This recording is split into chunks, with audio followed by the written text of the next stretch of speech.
So hello everyone, मैं अमन आप सभी का एक बार फिर से स्वागत करता हूं पैरामेडिकल सारथी यूट्यूब चैनल पर। दोस्तों, आज अपने फंडामेंटल का लेक्चर 3 है, जिसमें हम और ज़्यादा टिपिकल क्वेश्चंस की तरफ बढ़ेंगे। देखो, 2 लेक्चर में हमने काफ़ी इजी क्वेश्चंस किए जो बेसिक्स थे।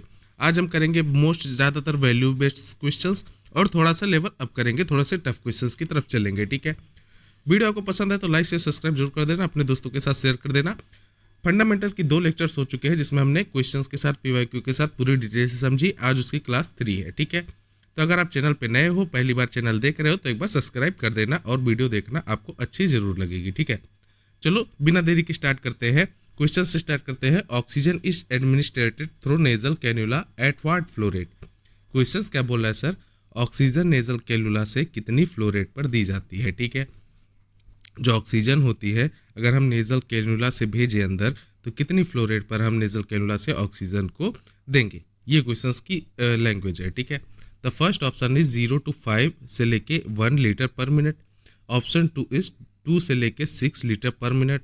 ऑप्शन सी 6 से लेके 10 लीटर पर मिनट, या ऑप्शन डी 10 से लेके 15 लीटर पर मिनट। तो इसका राइट आंसर हो जाएगा सर 2 से लेके 6 लीटर पर मिनट। एक्सप्लेनेशन देखते हैं क्यों।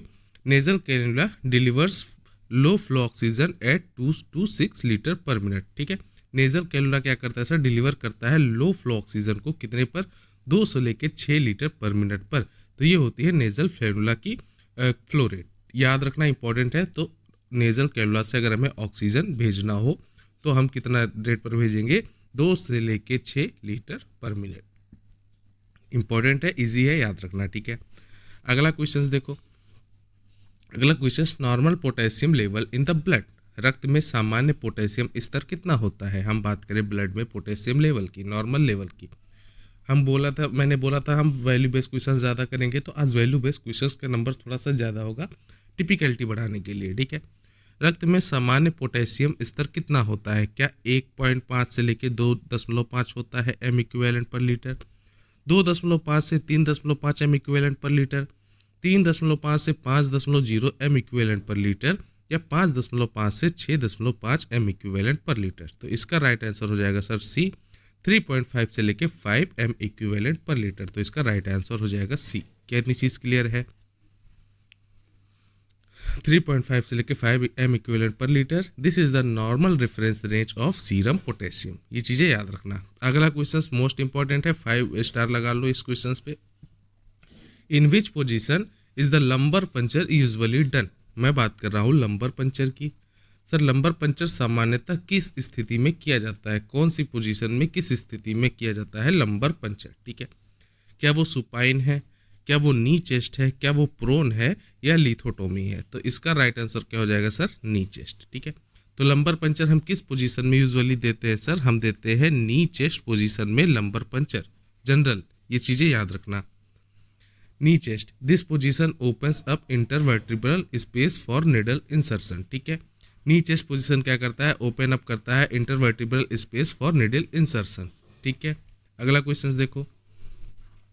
Which site is commonly use for IM injections in infants. ठीक है, इन्फेंट्स की बात कर रहा हूँ, यानी नवजात, नवजात जिसको हिंदी में बोलते हैं, या शिशु बोलते हैं। ठीक है, शिशु में आईएम इंजेक्शन के लिए सामान्यतः कौन सा स्थान प्रयोग किया जाता है? मैंने पिछले क्लास में बताया था एडल्ट्स के लिए।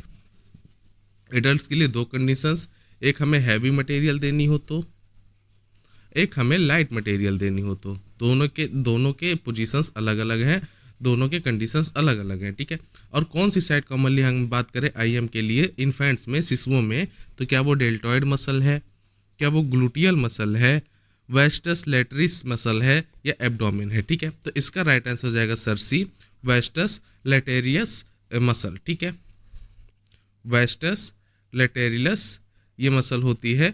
Option C, gluteal muscle are under developed in infant. देखो, ग्लूटियल मसल जो होती है वो हम जनरल किसके लिए? एडल्ट्स के लिए इस्तेमाल करते हैं। इन्फेंट्स में क्या होती है? ग्लूटियल मसल थोड़ी अंडर डेवलप्ड होती है, इसलिए वेस्टस लेटेरिलिस इस प्रेफर्ड करते हैं किसके लिए सर? शिशुओं में आईएम इंजेक्शन देने के लिए। क्वेश्चन ये आया हुआ है कई बार एग्जाम में, तो ये चीज़ें याद रखना। ठीक है, अगला क्वेश्चन देखो। ग्लासगो कॉमा स्केल, जीसीएस जिसको बोलते हैं, तो जीसीएस का कई बार फुल फॉर्म भी पूछता है। तो जीसीएस का फुल फॉर्म पहली चीज़ क्या याद किया आपने? Glasgow coma scale. Glasgow coma scale GCS assess which function, Glasgow coma scale GCS किस क्रिया का मूल्यांकन करता है, किस फंक्शन का मूल्यांकन करता है? क्या लंग फंक्शन का करता है, कार्डियक रिदम का करता है, लेवल ऑफ कॉन्शियसनेस का करता है, या रीनल आउटपुट का करता है? तो जो ग्लास ग्लोकोमा स्केल या जिसको हम जीसीएस बोलते हैं, ये करता है लेवल ऑफ कॉन्शियसनेस की मूल्यांकन, क्या एक्सेस है, ठीक है। GCS assess eye verbal motor response to determine consciousness, ठीक है। जीसीएस किसके लिए एसेस करते हैं हम सर? आई के लिए, वर्बल मोटर ये रिस्पॉन्स, इसके अलावा डिटरमाइन कॉन्शियसनेस, मरीज में चेतना है कि नहीं है, होश में है बेहोश तो नहीं है, कॉन्शियसनेस देखने के लिए, या आई एसेसन, वर्बल एसेसन या मोटर एसेसन के लिए हम जीसीएस का इस्तेमाल करते हैं ग्लास ग्लोकोमा स्केल का, ठीक है। अगले क्वेश्चन पे बढ़ो। What is the normal respiratory rate in infants? मैंने लास्ट लेक्चर में एडल्ट्स की नॉर्मल रेस्पायरी रेट बताई थी, कितना था सर? 12 to 20 था पर मिनट। अब मैं बात करूं इन्फेंट्स की, बच्चों में, नवजातों में, तो नवजातों में क्या 10 से 20 होगा, 20 से 30 होगा, 30 से 60 होगा, या फिर 60 से 80 होगा? तो देखो इन्फेंट्स जो होते हैं उनकी रेस्पिरेटरी रेट कैसी होती है सर? हायर होती है कंपेयर टू एडल्ट्स, ठीक है। तो अब 12 से 20 से हायर खोज लो। 12 से 20 से हायर या तो 30 से 60 आ रहा है सर, या फिर 60 से 80 आ रहा है, तो ये तो बहुत ज़्यादा ऊपर हायर हो जाएगा। तो C option is the right, 30 to 60, ठीक है। अगला question, which temperature site provides core body temperature, ठीक है। कोर बॉडी टेम्परेचर कौन प्रोवाइड करता है? कौन सा तापमान मापने का सही स्थान कोर टेम्परेचर देता है? मैंने लैंग्वेज चेंज करके पिछले क्लास में पूछा था, best site for temperature measurement. तो बेस्ट साइड टेम्परेचर मेजरमेंट का क्या था सर? वहां पर आया था रेक्टल, तो कोर साइड भी आ जाएगा, कोर बॉडी टेम्परेचर का आ जाएगा we answer rectal. The right answer is C, rectal answer, ठीक है। Rectal temperature is closest to internal body. Rectal temperature जो होती है वो क्लोजेस्ट होती है सर इंटरनल बॉडी टेम्परेचर के, ये चीजें याद रखना। How much urine output is considered normal as per hour in adult? वयस्कों में प्रति लीटर कितने यूरिन को, मूत्र विसर्जन को सामान्य माना जाता है? अगर मैं बात करूं हाउ मच यूरिन आउटपुट, कितना यूरिन आउटपुट चाहिए नॉर्मल होने के लिए 1 घंटे में एक एडल्ट के द्वारा, ठीक है। हिंदी में बात करूं वयस्कों में प्रति घंटे कितना मूत्र विसर्जन नॉर्मल माना जाता है? क्या 10 ml पर आवर, या 20 ml per hour, 30 ml per hour, या 50 ml पर आवर, ठीक है। तो अगर एक एडल्ट है जो 30 ml पर आवर यूरिन क्या कर रहा है, आउटपुट दे रहा है, तो इसका क्या है, वो इसका मतलब वो नॉर्मल है, ठीक है, उसकी हाव भाव पूरा नॉर्मल है। तो ये एकदम नॉर्मल कंडीशन है कि 30 ml पर आवर होना चाहिए यूरिन का output. Less than 30 per hour में इंडिकेट किडनी डिसफंक्शन, ठीक है। 30 ml से कम है तो क्या इंडिकेट करेगा सर? किडनी डिसफंक्शन की तरफ इंडिकेट करेगा। अगला क्वेश्चन देखो, a patient having dyspnea best position is, यदि मरीज को सांस लेने में कठिनाई हो तो कौन सी पोजीशन सर्वोत्तम है, ठीक है। A patient having dyspnea best position is, देखो पोजीशन से क्वेश्चंस में हर क्लास में बोलते आ रहा हूँ, क्वेश्चन बनते हैं पोजीशन से हर एग्जाम में क्वेश्चंस पूछे जाते हैं। अगर मैं बात करूं कि अगर एक पेशेंट में डिस्निया की कंडीशन है, उसको सांस लेने में कठिनाई हो रही है, तो कौन सी पोजीशन सर्वोत्तम है?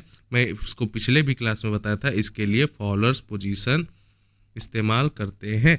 फॉलोअर्स पोजीशन, हाई फॉलोअर्स, ठीक है। अगर ज़्यादा कठिनाई हो, डिस्निया की कंडीशन हो, तो हाई फॉलोअर्स फॉलो करेंगे। क्यों सर? फॉलोअर्स क्या करता है, फॉलोअर्स पोजीशन जो होता है, फॉलोअर्स पोजीशन वो क्या करता है, लंग को एक्सपेंड कर देता है, ठीक है। लंग एक्सपेंशन हो जाएगी तो पेशेंट को क्या हो जाएगा, सांस लेने में इजीली हो जाएगी, सांस लेने की कठिनाई दूर हो जाएगी। क्या इतनी चीज क्लियर है? High followers upright position is lung expansion and breathing. Lung expansion और ब्रीदिंग जो होती है पेशेंट को सांस लेने में इजी कर देती है, ठीक है। अगला क्वेश्चन देखो, ethical principle of autonomy means, नैतिक सिद्धांत ऑटोनॉमी का क्या अर्थ है? इथिकल प्रिंसिपल की मीनिंग क्या होती है सर? नैतिक सिद्धांत। Ethical principle of autonomy means, यानी ऑटोनॉमी का क्या अर्थ है? Doing good, no harm, self decision या जस्टिस। इसका मीनिंग बताओ, क्या डूइंग गुड ऑटोनॉमी का मीनिंग है? गलत। नो हार्म ऑटोनमी का मीनिंग है, ये भी ऑप्शन गलत। क्या जस्टिस ऑटोनमी का मीनिंग है, ये भी ऑप्शन गलत। तो राइट आंसर हो जाएगा sir self decision. Self decision जो होती है वो इथिकल नैतिक की ऑटोनमी की मीनिंग होती है। क्या ये इतनी चीज क्लियर है? Autonomy gives patient the right to make decision about their own care. ठीक है, ऑटोनमी क्या करती है, पेशेंट को राइट देती है उसका खुद का डिसीजन मेक करने के लिए और खुद का ऑन केयर करने के लिए। ठीक है, अगला question, purpose of barrier nursing is to. Barrier nursing का क्या उद्देश्य है? बैरियर मतलब किसी चीज़ का रोड़ा या लगाना या, ठीक है। तो बैरियर का मतलब क्या होता है sir? Maintain nutrition, prevent infection spread, treat wounds या प्रोवाइड कंफर्ट। तो सिंपल सी बात है, हम बैरियर नर्सिंग की बात कर रहे हैं तो इसका आंसर हो जाएगा सर प्रिवेंट इन्फेक्शन स्प्रेड। क्यों होगा? Used of infection control through protective equipment. ठीक है, इन्फेक्शन कंट्रोल कैसे करते हैं सर? हम प्रोटेक्टिव इक्विपमेंट लगाते हैं। अब कैसे याद करोगे सर कि बैरियर नर्सिंग का मीनिंग था प्रिवेंट इन्फेक्शन स्प्रेड? एक बात बताओ, जब आप प्रोटेक्टिव इक्विपमेंट लगाते हो तो क्या आप अपने और बैक्टीरिया या जो भी माइक्रो ऑर्गेनिज्म है, क्या उनके बीच में, मान लो बैक्टीरिया माइक्रो ऑर्गेनिज्म है, इधर आपने ग्लव्स मास्क पीपीई लगा के खड़े हो गए, तो क्या अपने और बैक्टीरिया के बीच में एक तरह से दीवार खड़ी कर दी सर कि मेरे पास आना है तो मास्क से घुस के आओ या पीपीई किट से घुस के आओ या जो मैंने सर्जिकल हैट लगा रखी है उससे घुस के आओ। तो इसमें क्या हुआ, आपने एक बैरियर बना दिया, एक दीवार बना दिया। तो यही मीनिंग है कि जो बैरियर नर्सिंग है वो करती है प्रिवेंट इन्फेक्शन स्प्रेड। ठीक है, इतनी चीज़ें क्लियर है। What is an isotonic solution? अब आइसोटोनिक सोल्यूशन क्या है, इससे पहले समझो सॉल्यूशन कितने टाइप के होते हैं। तो सॉल्यूशन 3 टाइप्स के होते हैं सर। कौन कौन से? एक होती है हाइपरटोनिक, एक होती है आइसोटोनिक और थर्ड होती है हाइपोटोनिक। मैं फर्स्ट क्लास से बताते आ रहा हूँ सर, हाइपरटोनिक और हाइपोटोनिक। हाइपर का मतलब होता है अधिकता, हाइपो का मतलब होता है कमी। तो जो सॉल्यूशन हाइपरटोनिक है और जो सॉल्यूशन हाइपोटोनिक है, इसमें सॉल्यूट या सॉल्वेंट में किसी की कमी या अधिकता हो जाएगी, ये सिंपल सी बात होगी। और जो आइसोटोनिक सॉल्यूशन है ये बिल्कुल बैलेंस्ड रहता है। तो मैं बात कर रहा हूँ यहाँ पर आइसोटोनिक सॉल्यूशन की। तो आइसोटोनिक सॉल्यूशन इसमें से क्या हो सकता है सर? क्या 5% एक्सट्रोज है, क्या 0.45% NaCl है, या फिर नॉर्मल सलाइन है जो कि 0.9% NaCl है, या 3% NaCl है। अब इसका राइट आंसर सर अब आप मुझे दो। तो इसका राइट आंसर हो जाएगा sir normal saline is 0.9% NaCl। The right answer is C, it has same osmolarity as plasma. ठीक है, तो नॉर्मल सलाइन का जो होता है वो होता है 0.9% NaCl। इसके पास क्या होता है? सेम ऑस्मोलैरिटी होती है प्लाज्मा के बराबर, इसलिए ये आइसोटोनिक सॉल्यूशन की कैटेगरी में आता है। क्या इतनी चीज क्लियर है? चलो आगे बढ़ते हैं। नेक्स्ट क्वेश्चन इज गैस्ट्रिक गैवेज का मीनिंग क्या है? ठीक है, गैस्ट्रिक गैवेज का अर्थ क्या है? गैस्ट्रिक गैवेज का मीनिंग क्या? स्टमक वॉश है, क्या फीडिंग बाय ट्यूब है, सर्जरी ऑफ स्टमक है, या रिमूविंग गैस है? अब मुझे बताओ गैस्ट्रिक गैवेज का क्या मतलब है। ठीक है, तो गैस्ट्रिक गैवेज का मतलब होता है फीडिंग विया ट्यूब। ठीक है, ऐसा नहीं गैस्ट्रिक गैवेज सुन के रिमूविंग गैस आंसर लगा दो, गलत हो जाएगा। ठीक है, तो राइट आंसर हो जाएगा सर फीडिंग विया ट्यूब। इसको बोलते हैं gastric गैवेज।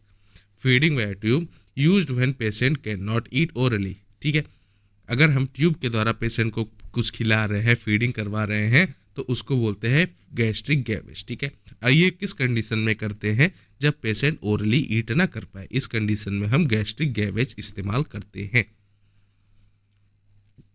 Which part of nursing process involve documenting care? ठीक है, नर्सिंग प्रक्रिया में देखभाल को दस्तावेज करने वाला कौन सा हिस्सा है? ठीक है, क्या असेसमेंट है, इम्प्लीमेंटेशन है, इवालुएशन है, या प्लानिंग है? तो इसका right answer sir B, implementation होती है, वो नर्सिंग प्रोसेस में इन्वॉल्व होती है डॉक्यूमेंटिंग केयर में। ठीक है, क्यों sir? Action taken and record fall under implementation. Implementation के अंदर ही action taken and recorded fall होते हैं जो कि इम्प्लीमेंट होते हैं। ठीक है, the earliest sign of fluid volume deficit, मतलब क्वेश्चन क्या पूछा है? तरल की कमी, फुल वॉल्यूम डिफिसिट का सबसे पहला प्रारंभिक संकेत क्या है? क्या हाइपरटेंशन है, क्या ड्राई स्किन है, क्या इंक्रीज पल्स रेट है, या इंक्रीज यूरिन आउटपुट है? मैं पूछ रहा हूँ तरल की कमी, फ्लूइड वॉल्यूम क्या हो जाएगा, डेफिसिट हो जाएगा, ठीक है। तो इसका राइट आंसर होगा जब भी शरीर में क्या होगी, फ्लूइड की कमी होगी तो पल्स रेट, सिंपल सी बात है, इंक्रीज हो जाएगी, ठीक है। तो प्रारंभिक संकेत क्या होगा sir, increase pulse rate. Tachycardia आपने नाम सुना होगा, पल्स रेट को इंक्रीज करना कहते हैं टेकीकार्डिया, और ब्रेडिकार्डिया बोलते हैं पल्स रेट डाउन हो जाए। तो टेकीकार्डिया क्या होती है, an early compensatory response to low blood volume, ठीक है। ये पहला रिस्पॉन्स होता है टेकीकार्डिया जो करता है कि ब्लड वॉल्यूम लो है, ठीक है। द नेक्स्ट क्वेश्चन इज, बहुत बार एग्जाम में रिपीटेटिव क्वेश्चन है, बहुत बार मल्टीपल बार एग्जाम में आउटेक। नॉर्मल सीरम सोडियम लेवल, सामान्य सीरम सोडियम स्तर कितना होता है, नॉर्मल सीरम सोडियम लेवल कितना होता है, 120 से 130 एम इक्विवेलेंट पर लीटर होता है, 135 से 145 एम इक्विवेलेंट पर लीटर होता है, 150 से 160 एम इक्विवेलेंट पर लीटर, या 110 से 120 M equivalent per litre. So the right answer is B, 135 से लेके 145 एम इक्विवेलेंट पर लीटर, ये होता है नॉर्मल सीरम सोडियम लेवल, ठीक है। क्यों sir, this is the reference range of sodium in the blood, ये रेफरेंस रेंज होती है सोडियम की कितना, 135 से लेके 145 M equivalent per litre. While administering oxygen via mask minimum flow rate should be, ठीक हो। अब एक चीज़ क्वेश्चन ध्यान से सुनो, अगर हम मास्क के माध्यम से ऑक्सीजन देते समय न्यूनतम फ्लो रेट क्या होनी चाहिए सर, ये क्या मतलब हुआ सर। देखो, जब भी हम ऑक्सीजन का मास्क पहनते हैं या उस द्वारा ऑक्सीजन लेते हैं तो उसमें एक मिनिमम फ्लो रेट मेंटेन होना चाहिए। क्यों मेंटेन होना चाहिए, lower flow rates can lead to carbon dioxide breathing in mask system. अगर फ्लो रेट लो रहेगा, फ्लो रेट लो रहेगा तो जो हम कार्बन डाइऑक्साइड छोड़ रहे हैं क्या वो मास्क में ही रह जाएगी, मास्क में ही रह जाएगी तो क्या फिर वो वापस से हमारे शरीर में जाएगी और नुकसान करेगी। तो इसलिए एक अच्छा खासा फ्लो रेट होना चाहिए जिससे कार्बन डाइऑक्साइड जो हम छोड़ रहे हैं वो डायरेक्टली मास्क से बाहर चला जाए। कितनी चीज़ क्लियर है। तो इसका राइट आंसर क्या है, कितना मिनिमम फ्लो रेट होना चाहिए, 1 लीटर पर मिनट होना चाहिए, 3 लीटर पर मिनट होना चाहिए, 5 लीटर पर मिनट होना चाहिए, या 10 लीटर पर मिनट होना चाहिए। तो इसका राइट आंसर हो जाएगा sir C, 5 litre per minute. Lower flow rates can lead to carbon dioxide breathing in the mask, ठीक है, ये ऑप्शन हो जाएगा is correct. A common side effect of cold application, cold application जिसको हम बोलते हैं ठंडी सिकाई, तो ठंडी सिकाई का एक सामान्य दुष्प्रभाव क्या है, कॉमन साइड इफेक्ट क्या है, ठीक है। इंक्रीज ब्लीडिंग, क्या ब्लीडिंग इंक्रीज करेगा, क्या टिश्यू नेक्रोसिस की तरफ लीड करेगा, क्या हाइपरटेंशन की तरफ लीड करेगा, या स्वेटिंग की तरफ लीड करेगा। तो इसका राइट आंसर हो जाएगा सर बी, टिश्यू नेक्रोसिस। तो जब भी हम कोल्ड एप्लीकेशन अप्लाई करेंगे तो नेक्रोसिस का मतलब होता है हमेशा cell death. Sudden cell death को हम बोलते हैं नेक्रोसिस, अगर वही चीज प्लैंड हो तो उसको बोल देते हैं एपोप्टोसिस। इन दोनों में डिफरेंसेस याद रखना, ठीक है। एपोप्टोसिस बोल देंगे अगर सेल क्या करे, प्लैंड मर्डर करे, खुद का डेथ खुद से हो जाए तो उसको बोलते हैं एपोप्टोसिस। अगर किसी इंजरी या किसी एक्सीडेंट या किसी सडन डेथ हो जाए टिश्यू की तो उसको बोलते हैं नेक्रोसिस। तो टिश्यू नेक्रोसिस जो होता है वो एक कॉमन साइड इफेक्ट है सर किसका, कोल्ड एप्लीकेशन का, ठीक है।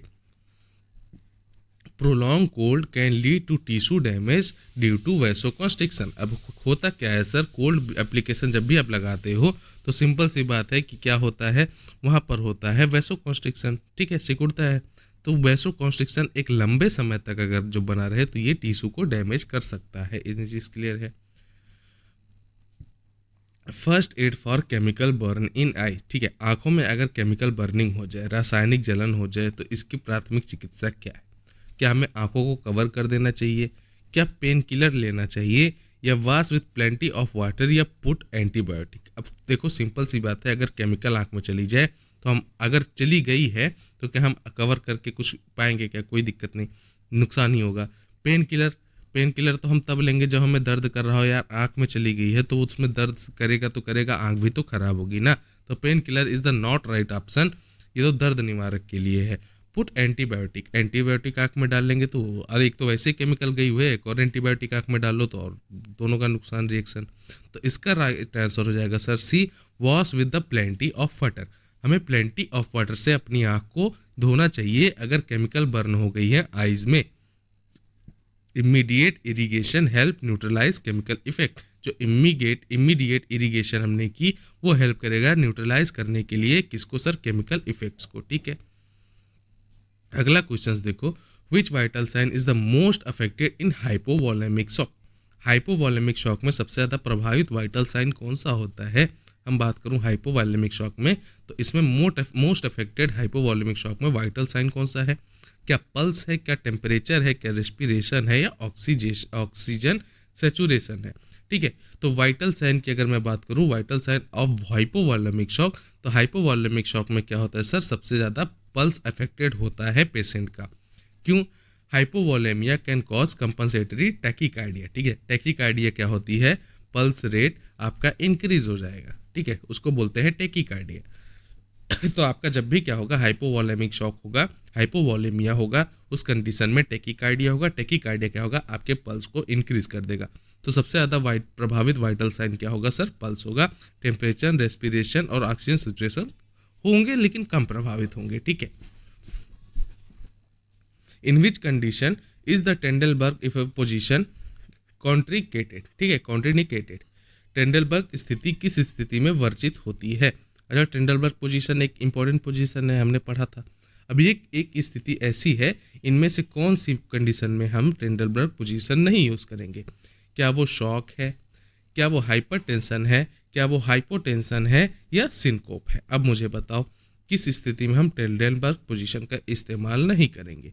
तो इस कंडीशन में हम हाइपरटेंशन की कंडीशन में हम टेंडलबर्ग पोजीशन इस्तेमाल नहीं करेंगे। क्यों, इट में worsen cerebral process in hypotensive patient. ठीक है, हाइपरटेंसिव पेशेंट्स में क्या हो जाएगा सर, सेरिब्रल प्रेशर वैसे बढ़ा देगा टेंडलबर्ग इफेक्ट। एक तो वैसे उनकी ब्लड प्रेशर बढ़ी हुई है। ठीक है, हाइपरटेंशन किसको बोलते हैं, हाइपरटेंशन और हाइपोटेंशन। हाई बीपी को बोल देते हैं हाइपरटेंशन और लो बीपी को हम बोल देते हैं hypotension.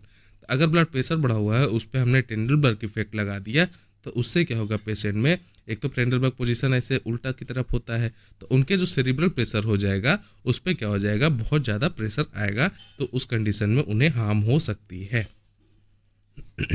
Which nursing diagnosis is related to electrolyte imbalance. Electrolyte असंतुलन से संबंधित नर्सिंग डायग्नोसिस क्या है, कौन सी नर्सिंग डायग्नोसिस इलेक्ट्रोलाइट इम्बैलेंस से संबंधित है। Impaired skin integrity, risk for injury, fluid volume deficit, या स्लीप डिस्टर्बेंस। अब मुझे बताओ कौन सा राइट ऑप्शन होगा जो इलेक्ट्रोलाइट इम्बैलेंस से संबंधित होगा। तो इसका राइट आंसर हो जाएगा सर सी, फ्लूइड वॉल्यूम डेफिसिट। क्यों, इलेक्ट्रोलाइट इम्बैलेंस कैन ऑफन को exist with fluid deficit. Electrolyte imbalance जो होता है वो क्या कर सकता है, और कंसिस्ट विद फ्लूइड डेफिसिट के साथ आपको नुकसान पहुंचा सकता है। तो फ्लूइड वॉल्यूम डेफिसिट जो होगा वो नर्सिंग डायग्नोसिस होती है रिलेटेड टू इलेक्ट्रोलाइट इम्बैलेंस। ठीक है, द प्रिंसिपल ऑफ जीसीएस, मैंने अभी थोड़ी देर पहले जीसीएस की बात की थी। इसकी स्कोरिंग इंक्लूड्स, जीसीएस स्कोरिंग सिद्धांत किस पर आधारित है, रिफ्लेक्स पर आधारित है। फिर मैंने तुरंत ही इमीडिएट बताया था, राइट आंसर क्या होगा जाएगा सर, आई वर्बल और मोटर रिस्पॉन्स पर आधारित होता है जीसीएस स्कोरिंग। ठीक है, तो राइट आंसर क्या हो जाएगा sir, eye verbal, motor response, blood pressure, oxygen level, reflex. ये ऑप्शन गलत है, तो right answer is B. GCS scoring depend करता है आई वर्बल मोटर रिस्पॉन्स पर। ठीक है, these 3 parameters define GCS. Total कितने होते हैं, 3 से लेके 15 तक। ठीक है, which situation is used for NG levels in the case of poisoning. जहर की स्थिति होगी मान लो, ठीक है, पॉइजनिंग की कंडीशन हो गई। इस कंडीशन में एनजी लेवल्स के लिए कौन सा घोल प्रयोग किया जाता है, कौन सा सॉल्यूशन इस्तेमाल किया जाता है। क्या 5% डेक्सट्रोज इस्तेमाल करेंगे, नॉर्मल सलाइन इस्तेमाल करेंगे, पोटेशियम क्लोराइड इस्तेमाल करेंगे, या एक्टिवेटेड चारकोल इस्तेमाल करेंगे। देखो, जब भी पॉइजनिंग होती है उस कंडीशन में हम नॉर्मल सलाइन इस्तेमाल करते हैं। The right option is B. Normal saline क्यों इस्तेमाल करते हैं सर, एक आइसोटोनिक सोल्यूशन है। मैंने पहले भी बताया था, हाइपर और हाइपो नहीं, ये एक आइसोटोनिक सोल्यूशन है, क्योंकि सेल की ऑस्मोटिगिटी बढ़ाए रहता है। ठीक है, बनाए रहता है। ठीक है, तो आइसोटोनिक सोल्यूशन है, तो आइसोटोनिक सोल्यूशन जो होता है वो सेफ रहेगा आपके गैस्ट्रिक इरिगेशन के लिए। तो इस कंडीशन में नॉर्मल सलाइन इस्तेमाल करेंगे। What is the usual size of urinary catheter for adult female. हम जो यूरिनरी कैथेटर इस्तेमाल करते हैं फीमेल के अंदर, वयस्क महिला के लिए सामान्य यूरिनरी कैथेटर का आकार कितना होता है। आकार यानी साइज की बात कर रहे हैं। क्या 8 से 10 FR, 12 से 14 FR, 16 से 18 FR या 20 से 22 FR? The right answer is 12 to 14 FR, ideal size for adult female to avoid trauma. ठीक है, पेशेंट को ट्रामा से बचाने के लिए, एडल्ट फीमेल को ट्रामा से बचाने के लिए आइडियल सिचुएशन कितनी होती है? 12 से 14 FR होती है, ध्यान रखना। Which is an objective sign, कौन सा ऑब्जेक्टिव साइन है? अब मुझे बताओ, मैंने लास्ट क्लास में बताई थी सब्जेक्टिव साइन। सब्जेक्टिव साइन क्या होती है सर? जो पेशेंट फील करे, जो पेशेंट फील करके बता सकता है, बाकी मशीन नहीं बता सकती। और ऑब्जेक्टिव साइन क्या होगा सर? जो हम खुद से देख सकते हैं, जो मशीनें बता सकती हैं। तो क्या पेन मशीन बता सकती है? क्या नहीं। नोजिया मशीन बता सकती है? क्या नहीं। ये सारी चीज़ें पेशेंट फील करके बताएगा। हेडेक भी पेशेंट फील करके बताएगा। तो राइट आंसर हो जाएगा sir blood pressure. Blood pressure हो जाएगा एक ऑब्जेक्टिव साइन, किसके लिए? पेशेंट के लिए। Blood pressure it can be measure और ऑब्जर्व अनलाइक सब्जेक्टिव साइंस। ठीक है, ये मेजर किया जा सकता है, ऑब्जर्व किया जा सकता है, अनलाइक सब्जेक्टिव साइंस। ठीक है, ये हम मेजर कर सकते हैं, देख सकते हैं ब्लड प्रेशर को, बाकी चीज़ें हम मेजर या देख नहीं सकते, ये पेशेंट फील करके बता सकता है हमें। ठीक है, sterile gloves are required in, sterile gloves की आवश्यकता हमें कब पड़ती है? अब एक चीज़ मुझे बताओ, स्टेराइल ग्लव्स का हम इस्तेमाल कब करेंगे? क्या वाइटल साइंस लेते टाइम करेंगे? क्या ओरल हाइजीन के टाइम करेंगे? वाउंड ड्रेसिंग के टाइम करेंगे? या एम्बुलेशन के टाइम करेंगे? एम्बुलेशन तो गलत हो गया। पहली चीज़, हम नॉर्मल ग्लव्स की बात नहीं कर रहे हैं, हम बात कर रहे हैं स्टेराइल ग्लव्स की। स्टेराइल इन्वायरमेंट हम कब बनाते हैं? हम जब भी सर्जरी करते हैं या हम वाउंड की ड्रेसिंग करते हैं। तो जब भी घाव की ड्रेसिंग करेंगे, इस टाइम में स्टेराइल ग्लव्स की आवश्यकता पड़ेगी। बाकी ओरल हाइजीन, वाइटल साइन, इन सब में नॉर्मल ग्लव्स से भी काम चल जाएगा। तो स्टेराइल ग्लव्स की आवश्यकता हमें कब पड़ेगी? वाउंड ड्रेसिंग के लिए पड़ेगी। Right answer is C, wound dressing. Sterile field must be maintain during dressing, sterile field हमें मेंटेन करके रखना चाहिए। किस दौरान सर? ड्रेसिंग के दौरान। ठीक है, फिर मैंने बताया था रेस। रेस की मीनिंग मैंने बताई थी चारों। रेस पहले अभी ध्यान से सुनो, फिर से एक बार सुनो। आर किसके लिए होता है सर? रेस्क्यू के लिए। ए किसके लिए होता है? अलार्म के लिए। सी किसके लिए होता है सर? कन्फाइन के लिए। और ई किसके लिए होता है सर? ई होता है एक्सटिंग्विश के लिए। तो ये चीज़ें ध्यान रखना। ये रेस, अब रेस में आर की मीनिंग क्या पूछी जा रही है सर? रेस में आर क्या मतलब होता है? तो मैंने शुरू में बताया, क्या रन होता है, क्या रिस्पॉन्ड होता है, क्या रिमूव फायर होता है, तो रेस्क्यू होता है। ठीक है, R in RACE stand for rescue, ये चीज़ें याद रखना। How many process in the steps in the nursing process, nursing प्रक्रिया में कितने चरण होते हैं? नर्सिंग प्रोसेस में कितने स्टेप्स होते हैं? क्या 3 स्टेप होते हैं, क्या 4 स्टेप होते हैं, 5 होते हैं या 6 होते हैं? तो राइट आंसर इस सी 5 स्टेप्स से जाते हैं। नर्सिंग प्रोसेस में टोटल 5 स्टेप्स होते हैं। असेसमेंट होता है, डायग्नोसिस होता है, प्लानिंग होती है, इम्प्लीमेंटेशन होती है और इवाल्वेशन होती है। ये स्टेप्स होते हैं नर्सिंग प्रोसेस में। Most common complication of ivy therapy, ivy therapy की सबसे आम जटिलता क्या है? सबसे कॉमन कॉम्प्लिकेशन क्या है? क्या एनीमिया है, फ्लेबाइटिस है, न्यूमोनिया है या हाइपोग्लाइसीमिया है? तो इसका राइट आंसर हो जाएगा सबसे common complication of ivy therapy इस फ्लेबाइटिस। जो फ्लेबाइटिस होती है ये सबसे कॉमन कॉम्प्लिकेशन होती है आईवी थेरेपी के लिए। ठीक है, phlebitis inflammation of the vein due to catheter irrigation. ठीक है, इन्फ्लामेशन हो जाता है किसमें? वेन में, ड्यू टू कैथेटर इरिटेशन की वजह से। तो कॉमन कॉम्प्लिकेशन होती है आईवी थेरेपी की इस फ्लेबाइटिस, याद रखना। Legal document sign before surgery is, surgery से पहले हस्ताक्षरित कानूनी दस्तावेज क्या है? अगर हम सर्जरी करने जा रहे हैं किसी पेशेंट की, तो हमें लीगल डॉक्यूमेंट क्या होना चाहिए बिफोर द सर्जरी? क्या वो डिस्चार्ज समरी होनी चाहिए, क्या कंसेंट फॉर्म होना चाहिए, नर्सिंग केयर फॉर्म होना चाहिए, या डाइट चार्ट? डाइट चार्ट हटा दो, नर्सिंग केयर प्लान हटा दो।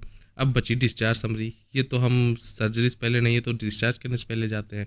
तो कंसेंट फॉर्म होता है, जो इन्फॉर्म कंसेंट होता है, कंसेंट फॉर्म होता है, ये लीगल डॉक्यूमेंट साइन करते हैं हम बिफोर सर्जरी। ये चीज़ें ध्यान रखना।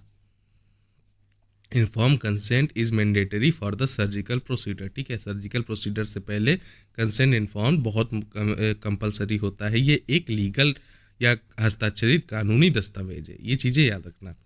फिर देखो, अगला क्वेश्चन, एनजी ट्यूब की placement confirm by, NG tube की स्थिति की पुष्टि की जाती है। मैंने पिछले क्लास में बताया था, इन जनरल अगर मैं बात करूं तो एक्सरे जो होता है वो बेस्ट वे होता है for NG tube placement check के लिए। अगर वो ऑप्शन में नहीं है, अगर हम इन जनरल बात करें, मान लो एक्सरे मशीन नहीं है, उस समय हम कैसे पुष्टि कर सकते हैं एनजी ट्यूब की?